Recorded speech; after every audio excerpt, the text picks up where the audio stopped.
There is a phenomenon in basketball coaching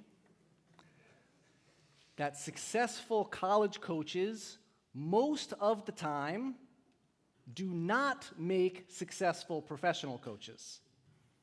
John Calipari, Rick Pitino, Jerry Tarkanian, Leonard Hamilton, John Beilein, Reggie Theus, Fred Hoiberg, the list continues.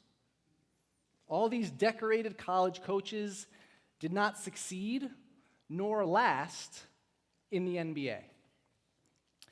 One reason for this that I want to suggest is that while all these coaches know how to relate to college students, for all intents and purposes kids, often 18 years old, away from home for the first time, they may not adjust their coaching styles to match their professional players, grown men who are far removed from their 18-year-old selves. It's one thing to coach or teach or lead a child, and it's another thing to coach, teach, or lead that child when they become an adult.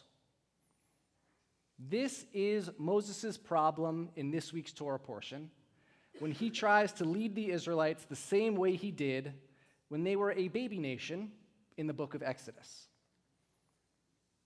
Back when the Israelites had just escaped Egypt, a fledgling nation, they had no water to drink. They fought with Moses and demanded water. Did you take us out of Egypt just to die of thirst? Moses consults with God, who instructs him to strike a rock with his staff, and water will flow forth from it. Moses did as he was told, and the Israelites drank. Now we're in the book of Numbers, just about 40 years later, a new generation of Israelites, the second generation of a more established nation of Israel, now with laws, a tabernacle, rituals, a calendar, roles, responsibilities, and so on. And they confront the same issue. They run out of water.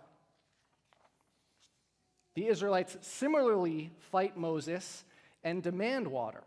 They say again, "Did you bring us out here to die?" Moses again consults with God, who gives a slightly different instruction this time. Don't strike the rock like last time, but speak to the rock in front of the whole community, and it will release its water. Moses does not do this, however. He chastises the Israelites and then hits the rock not once but twice. Water flows, and the Israelites drink. This case of striking the rock and not speaking to it is the reason that Moses is forbidden from entering the land of Israel with his people. The very next verse, God says, "Because you did not trust me, you shall not lead this congregation to the land that I have given them." It's devastating. And this severe punishment has puzzled many throughout Jewish tradition.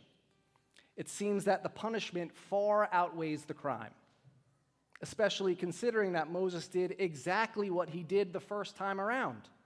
He struck the rock for water. What was the big deal? One suggestion from a medieval collection of midrash called the Yalkut Shimoni points out one more difference between these similar rock-water narratives in Exodus and Numbers, in addition to God's slightly different instruction. The word for rock is different. It's different in Exodus than it is in Numbers.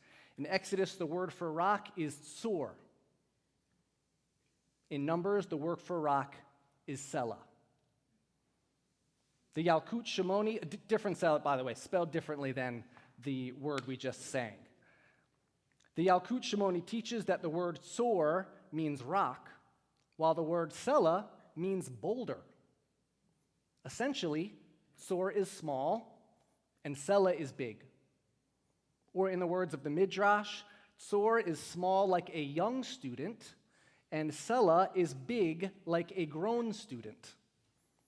The way we address someone when they're little, like a tsor, is one thing, and when we address someone who has grown and matured like a Selah is another thing. Moses' grave mistake was that he didn't treat the young nation of Israelites or the established one any differently. When they're young, he could just hit the rock, do their work for them, not explain what he was doing, not communicate the source behind their water. When they're older and preparing for independent living in the land of Israel, God wanted Moses to explain what he was doing, communicate with them where their water was coming from, and empower them towards self-sufficiency. Instead, Moses treated them like children. Making the leap from college coaching to the pros struck me as an example of this same dynamic. Fred Hoiberg was a great success at Iowa State and now at the University of Nebraska, coaching college kids. The Chicago Bulls, not so much.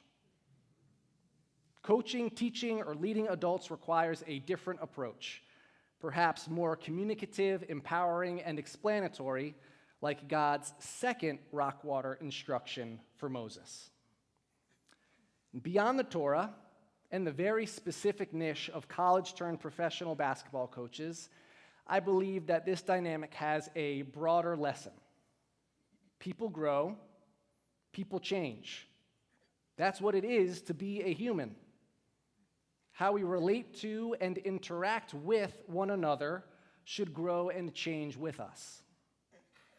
I met with a congregant today who was on his way to pick up his two oldest kids from camp, their first summer at sleepaway camp. In practically an incubator for growth, kids can mature over a brief, intensive time away at camp.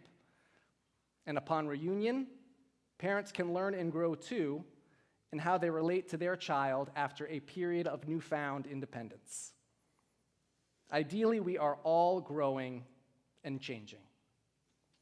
I've been on both ends of this exchange, with old friends I haven't seen in a while reverting back to our high school selves, or seeing my younger West Coast cousins for the first time in a long time who are all of a sudden applying for college.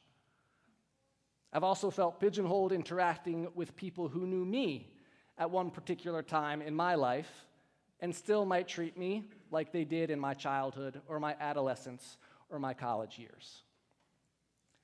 Moses' error was that he didn't account for the Israelites' growth.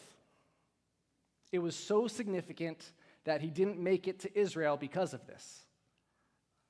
Let us learn from his mistake that in our relationships, people learn, people grow, people change.